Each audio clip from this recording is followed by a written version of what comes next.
اب اس سے متعلق میں آپ کو بتانا چاہوں گا کہ دکن میں 5 اس وقت خود مختار ریاستیں ہوتی تھی، جن میں احمد نگر، گولکنڈا، بیجاپور، بیدر. تو ان میں گولکنڈا میں قطب شاہی اور بیجاپور میں عادل شاہی، یہ 2 سلاطین ایسی تھیں جن کا اردو ادب میں ایک اہم رول رہا ہے. یعنی یہ 2 سلطنتیں تھیں جن کے دربار میں اردو کے بڑے بڑے شاعر ہوئے. وہ بادشاہ خود بھی شاعری کرتے تھے اور اپنے دربار میں بھی شعراؤں کو رکھتے تھے شاعری کے لیے. تو ان میں گولکنڈا میں جب قطب شاہی بادشاہ تھا قلی قطب شاہ ہے. قلی قطب شاہ صاحب عالم شاعر تھے، بہت بڑی شخصیت تھی. قلی قطب شاہ ہے، عبداللہ قطب شاہ ہے. ان کے دربار میں ملا وجہی ایک بہت بڑے شاعر تھے. بحری ایک بہت بڑے شاعر تھے. ایسے ہی عادل شاہی دور میں علی عادل شاہ شانی اردو کے بہت بڑے شاعر تھے. ان کو علی عادل شاہ شانی کو صاحب قلم کا بھی لقب عطا کیا گیا تھا. علی عادل شاہ شانی کے دربار میں ایک مشہور شاعر ہوئے اردو کے، جنہوں نے مثنوی بھی لکھی، مرثیے بھی لکھے. نصرتی کا نام آپ نے سنا ہے. نصرتی، شاہی اور شوقی، یہ ان کے دربار میں یعنی عادل شاہ کے دور کے یہ شاعر تھے. تو اردو غزل اس وقت پروان چڑھ رہی تھی. اردو غزل کو سنوارنے اور ان کو کی صحیح دشا دینے میں سب سے اہم ہاتھ تھا ولی دکنی کا. ولی دکنی چونکہ مہاراشٹر کے تھے، اورنگ آباد کے تھے، یعنی دکنی یعنی دکشن بھارت کے تھے. تو جب وہ سب سے پہلے شمال ہند میں آئے 1600 میں، تو یہاں کے حضرات سے اور عالم اور فاضل لوگوں سے انہوں نے ملاقاتیں کی. تب یہاں کے لوگوں کو یہاں کے شاعروں کو احساس ہوا کہ دکن میں شاعری کا معیار بہت بلند ہے، وہاں کی شاعری بہت ہی زبردست تھی. تو وہ ان سے بہت ہی متاثر ہوئے. یعنی ولی دکنی جب دلی آئے تو یہاں کے شاعر اور ادبا ان سے بہت متاثر ہوئے. ان کی شاعری کو دیکھ کر وہ بھی شاعری کرنے لگ گئے تھے. اس کے بعد ولی دکنی کا دیوان پورا تیار ہو کے جب دہلی آیا تو وہاں اس کو لوگوں نے پڑھا. تو اس کے بعد اردو شاعر غزل کا چرچہ ہے وہ شمال ہند میں بھی دھیرے دھیرے عام ہونے لگ گیا تھا. اب ولی کے دور کے شاعروں میں شمال ہند میں ناجی، شاکر ناجی، آبرو، مصطفیٰ یکرنگ جیسے شاعر تھے.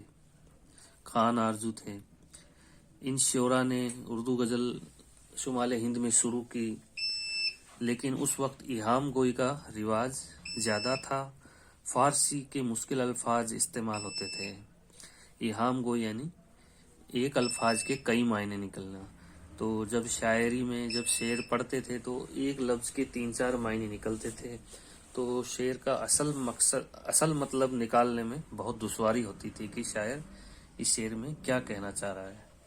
تو جو ایہام گوئی کی شاعری تھی، لفظی شاعری تھی، فارسی کے مشکل الفاظ اس وقت استعمال کیے جاتے تھے، تو پڑھنے میں بہت مشکلات ہوتی تھی. تکلیف اور تسنا کی شاعری تھی. اس کے بعد جب میر درد اور شودا کا دور آتا ہے تو ایک اہم اردو کا سب سے اہم غزل کا ایک دور آتا ہے، میر، شودا اور درد. میر تقی میر کے بارے میں آپ اچھی طرح پڑھ چکے ہیں. میر کیونکہ ایک داخلیت کے شاعر تھے.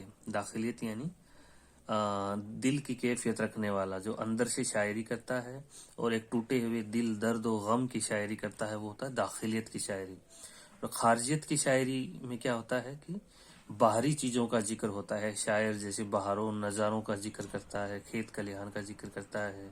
اگر عشق بھی ہے تو وہ بھی مجازی ہے، حقیقی نہیں ہوتا ہے. تو وہ عشق مجازی ہوتا ہے اور وہ خارجیت ہوتا ہے. تو آپ داخلیت اور خارجیت کے معنی اس بات سے سمجھ سکتے ہیں.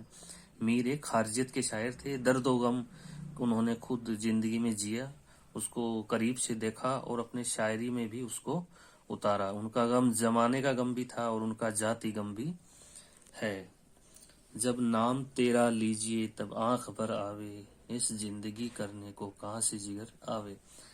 یعنی جب شاعر کہہ رہا ہے کہ جب محفل میں کہیں بھی یار دوستوں میں جب میں جاتا ہوں اور میرے محبوب کا جب ذکر آتا ہے، اس کا نام میرے سامنے آتا ہے، تو مجھے بہت ہی دکھ اور درد ہوتا ہے، تڑپ ہوتی ہے، کیونکہ وہ میر تقی میر عشق میں کے غم میں بھی عشق میں بھی چوٹ کھائے ہوئے تھے۔ آنکھوں سے جو پوچھا حال دل کا، ایک بوند ٹپک پڑی لہو کی۔ یعنی جب ان سے پوچھا گیا کہ آپ کی مزاج کیسا ہے، طبیعت کیسی ہے، تو آنکھوں میں جو ہے رو رو کے پانی کی بجائے لہو، اس کے آنسو کی بجائے خون ٹپکنے لگتا ہے۔ یعنی ان کو اتنی پیڑا، اتنا درد و غم کا احساس ہوتا ہے۔ سودا نے یوں تو قصائد کی وجہ سے مشہور ہوئے اردو ادب میں، لیکن انہوں نے اردو غزلیں بھی بہت لکھی۔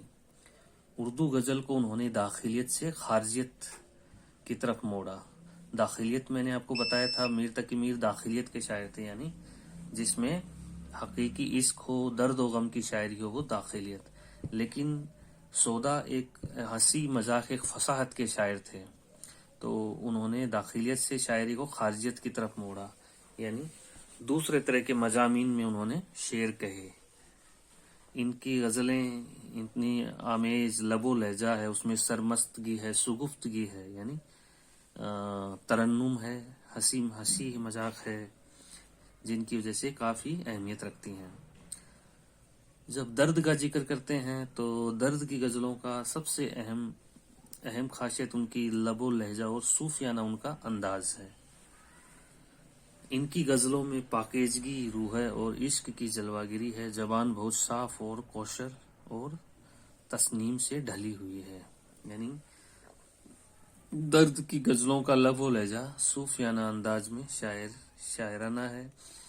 مذہبی مضامین پہ انہوں نے خوب بہت اچھی شاعری کی ہے، اور ان کی زبان ہے وہ بہت ہی صاف ہے، میٹھی ہے، شیرینی ہے اور کوشر ہے۔ درد کے فن کی بالیدگی اور اثر آفرینی اپنی جگہ مسلم ہے۔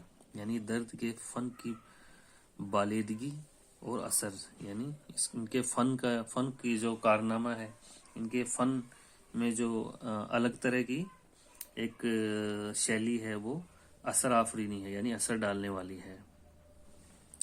اب آگے بڑھتے ہیں تو جب میر اور سودا کے بعد غالب، ذوق اور مومن کا دور آتا ہے۔